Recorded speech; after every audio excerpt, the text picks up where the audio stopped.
England made it. It's in the semi-final after a very tough game against Norway.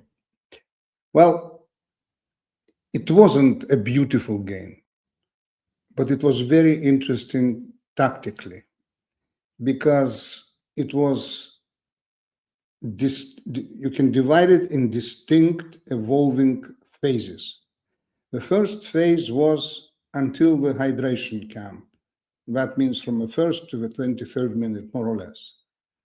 Norway gave up its half of the field to England.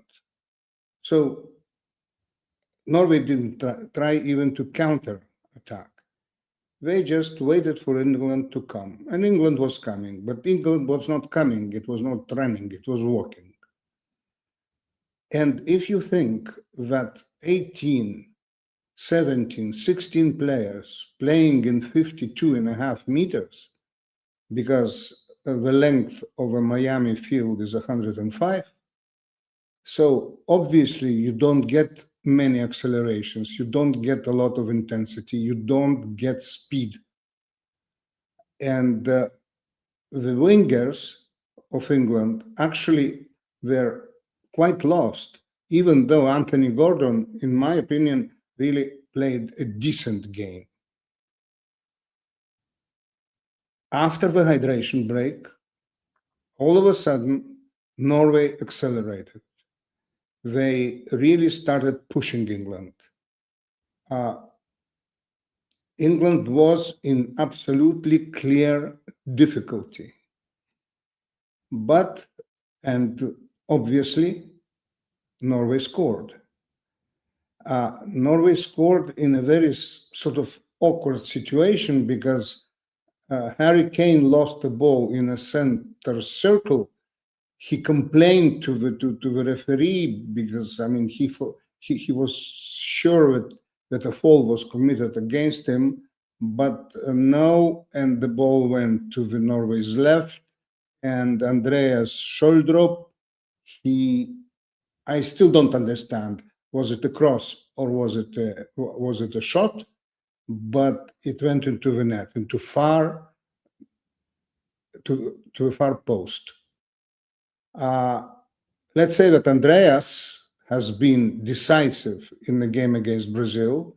He was the assist man in both goals scored by Haaland, and here he scored the goal. So basically, he was the hero. But at the very, very end of the first half, when at the second added minute, the central defender of Norway just absolutely lost Bellingham, Jude Bellingham, and Jude Bellingham equalized. So the teams went 1-1 to the dressing room, and basically you cannot say, was it just, was it not just? I say it was fine. None of the two teams deserved more. Second half started with two changes on the English side, which were one of them was very painful because Declan Rice, whom Thomas Tuchel considers to be his best midfielder, and he thinks he's one of the best in the world. He wasn't feeling after the game against Mexico very well, so he was left out, and that was really a serious loss. And then he didn't like how Manduque played on the right, so he substituted him with Saka. So England started the game quite intensively for the first few moments, but then Norway took over.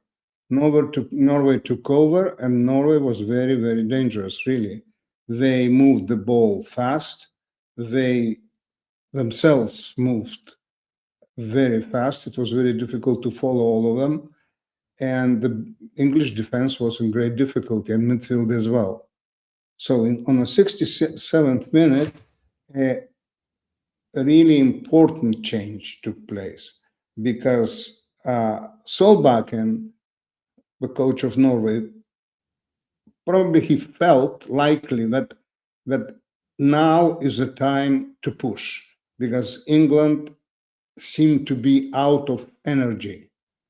And he substituted with two wingers, the goal scorer and on the left, and the winger on the right, and he put Anthony Nusa and Oscar Bob, both sort of both technical, both quick, and both with a good shot. And that gave energy. What did Thomas Tuchel do?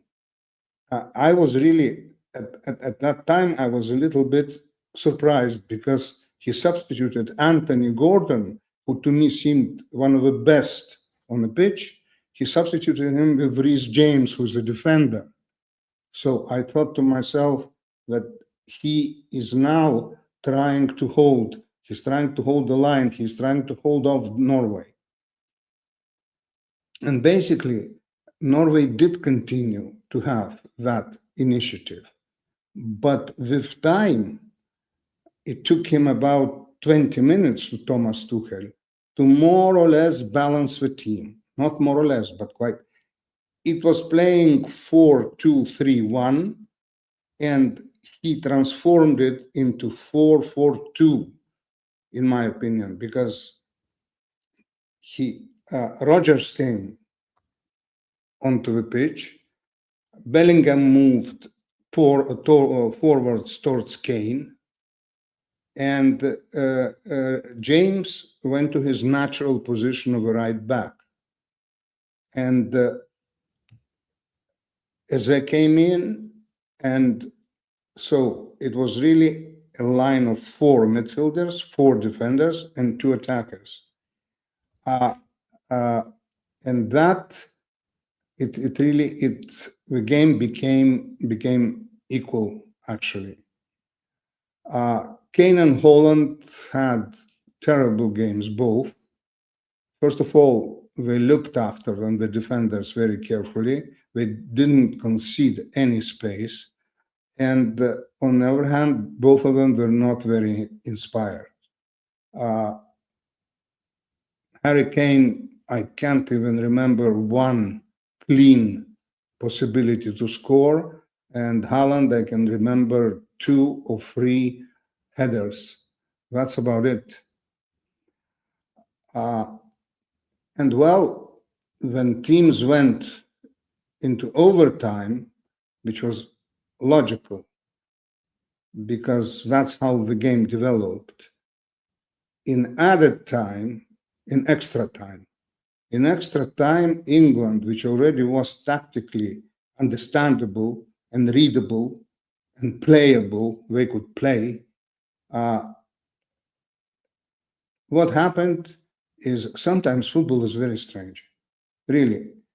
We watched the game Spain-Belgium, and we saw the goal of Merino in the last minutes, and Spain won against Belgium 2-1. Thibaut Courtois got injured. Lamen came in. A shot of Sibarsi from outside the box. The ball bounces off the chest of a goalkeeper, and Merino taps in. Exactly the same thing, exactly, carbon copy, happened in this game. The only difference being that it was the goalkeeper didn't get any injury. It was the same goalkeeper, Nyland, and the shot by Rodgers from outside the box just bounced off his chest, and Jude Bellingham just tapped in. Well, you must agree, football, you can never predict. You can never predict. And now England is waiting for, I'm even afraid to say, England is waiting for Argentina.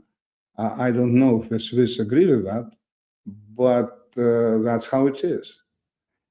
And after the game, Argentina, Switzerland, we'll see each other. I hope, at least I invite you to come, and we'll know who the second pair of finalists is. And it's likely to be England, Argentina.